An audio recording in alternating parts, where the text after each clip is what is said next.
que não. Foi aí que ela disse que não queria mais estar ligada ao projeto, que queria seguir a vida dela. Durante esse ano, vocês foram interagindo, foram sendo passadas quantias de dinheiro, transferências, não é? Para essa causa.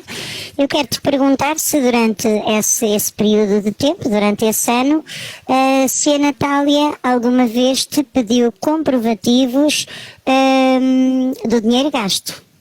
Não, nunca me pediu, nem nunca me perguntou nada. Ok, eu sei que a certa altura também, isto já foi dito, não sei em que timing, mas estas perguntas que eu te fiz servem para contextualizar aqui uma situação, que é o quê? É a história, para já, da Natália dizer que se afastou, quando questionada o porquê de se ter afastado do projeto, a resposta da Natália é que foi apanhando a luz rosa em muitas mentiras e que pronto, e chegou ao limite dela e afastou-se. Eu quero te perguntar se a Natália, independentemente de pedir comprovativos, se alguma vez te confrontou com algum facto, alguma atitude ou algum comportamento teu que levasse a crer que ela te estava a apanhar numa mentira, ou seja, se te pediu satisfações sobre essas mentiras que ela diz que foi apanhando ao longo do tempo. Não, nunca, nem nunca falou nada sobre isso comigo. E durante esse ano, que é a outra situação que subjaz daqui, é a criação de um grupo que vocês falaram, penso que inicialmente, se eu tiver a dizer alguma mentira, corriges-me na hora, está bem? A criação de um grupo de verde onde à partida seriam postadas informações e eventualmente os comprovativos onde seria gasto dinheiro e por aí fora. Isso pelos vistos não aconteceu e eu quero te perguntar se durante esse ano te foi pedido para meteres essas contas então no dito grupo ou se pura e simplesmente as contas não foram metidas porque tratava-se de uma questão de amizade e ninguém desconfiou de ninguém e a coisa foi passando. Não sei, o que me tens a dizer sobre isso? Esse grupo foi criado, mas entretanto as pessoas que foram para aquele grupo foram 2 ou 3, ou seja, eram seguidores das lives, portanto nada tinham a ver com aquilo que nós estávamos a pensar que iria ser feito, não é? De fazer um grupo para mostrar aquilo. E para além disso eu falava com ela todos os dias, portanto estava à disposição para ela me perguntar o que quisesse. Ok, e vou então referir outro tema que foi aqui abordado há pouco, que eu não te deixei falar, na esperança, por causa da ladainha a que estamos habituados da Natália, não é? Na esperança de ouvir essa referência num dos áudios, não ouvimos, haverá outros áudios com certeza com essas referências, que é a tão famosa live de cortar o cabelo. Queres explicar, porque uma vez que a Natália diz sempre que até rapou o cabelo e tudo, e tal, eu gostava que tu explicasses realmente, porque a conversa da Natália não é mentira, é verdade, ela rapou o cabelo, mas há aqui um quê de sensacionalismo. E é essa parte que eu quero que as pessoas percebam, é esse sensacionalismo da Natália.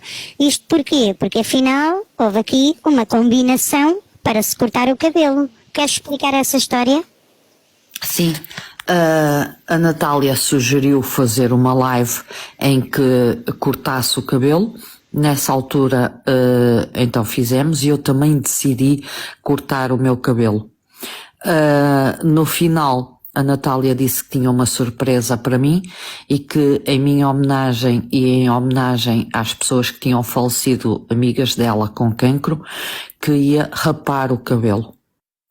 E então o filho rapou o cabelo da Natália, que eu não sabia, e rapou o seu próprio cabelo.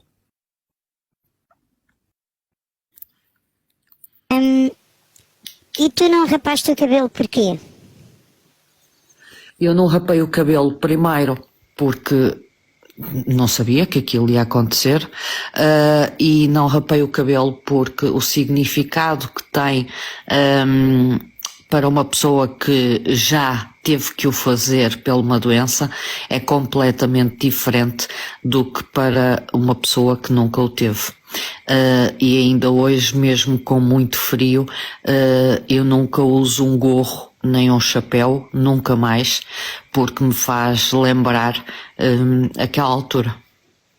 Exato, eu peço desculpa por esta pergunta, mas esta pergunta eu tinha que a fazer, porque acho que é fácil de perceber, principalmente para aquelas pessoas que lidam ou já passaram por uma situação de cancerígena, vamos dizer assim, e mesmo quem está de fora, não é? Porque há sempre alguém que tem um conhecido, um amigo, um familiar que já passou ou está a passar, enfim, para termos este discernimento, não é? Não é fácil para uma pessoa que passou por este tipo de situações, e a abordagem que acabas de fazer em relação ao uso de lenços ou de gorros é muito elucidativa, e portanto só até o facto de te predispores a cortar o cabelo, eu acho que foi uma atitude muito corajosa da tua parte, devo dizer-te, e daí estar a querer referir, dar o exemplo desta história, para já para tu esclareceres, e depois para quem nos está a ouvir perceber que realmente as coisas aconteceram desta maneira e que para ti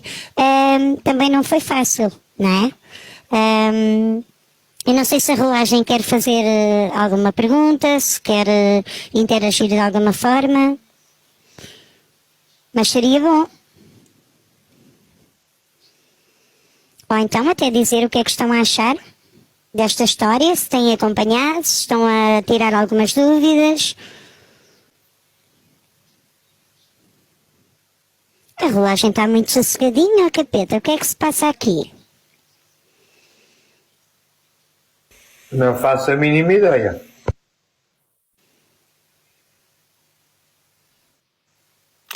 Eu só tenho a agradecer a toda a gente que continua a acreditar em mim, a toda a gente que continua a perceber que... Olá, Cris.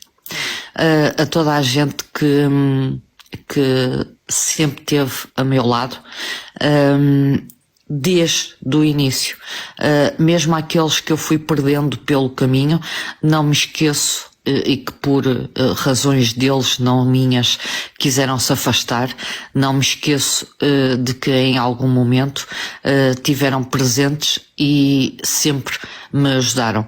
Ainda bem que ultimamente têm entrado novas pessoas em que conseguem perceber essa mesma diferença, mas aquelas pessoas que sempre tiveram ao meu lado e que conseguiram dar-me a oportunidade de verem que afinal as coisas não são bem como são contadas, mas que nunca se esqueçam que quando falam de alguém numa rede social, pensem bem aquilo que estão a dizer, pensem bem que afinal podem estar a magoar muito as pessoas, porque não sabem da história toda, não sabem dos lados todos e não sabem o quanto prejudicam a vida das pessoas. Não vale tudo para ter seguidores, nem para ter likes, nem para receber presentes. E vocês vão sentir isso, todos aqueles que o fazem vão sentir quando repararem que afinal olham para o lado e não têm ninguém, quando precisam desses amigos para vos dar apoio. E por isso alguns deles abrem o TikTok para ter companhia. Eu prefiro ter a companhia no privado e prefiro continuar a acreditar que existe sempre um lado bom em cada um. Por isso, ao Capeta,